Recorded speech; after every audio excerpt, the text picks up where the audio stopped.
اہدنا الصراط. اکثر لوگ اس میں غلطی یہ کرتے ہیں اہدنا الصراط پڑھتے ہیں، تو یہ بہت بڑی غلطی ہے.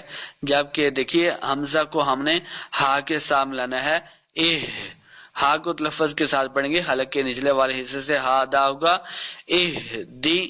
اہدنا الصراط. نون کو سواد کے ساتھ ملانا ہے. سواد اور را اور طا تینوں کو ہم نے پر پڑھنا ہے، یعنی موٹا کر کے پڑھیں گے.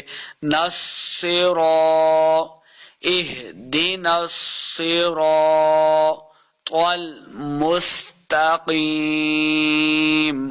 دیکھیں طا کو پھر آگے ہم نے لام کے ساتھ ملانا ہے. لام مشدد ہے، لام ساکن ہے. صراط المستقیم. سین پہ سیٹی کی آواز آئے گی. مستقیم.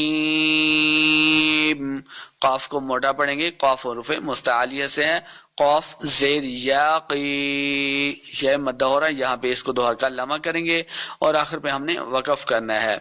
اہدنا الصراط اہدنا الصراط. اس میں بہت سارے لوگ غلطی کرتے ہیں. اکثر نماز کے اندر بھی یہ جو ہے نا غلطیاں کی جاتی ہیں. تو جتنے ہی ہم اس کو بارہا پریکٹس کریں گے تو انشاءاللہ ہماری سورہ فاتحہ کی غلطیاں جو ہیں وہ ختم ہو جائیں گی. اہدنا الصراط اہدنا الصراط المستقیم.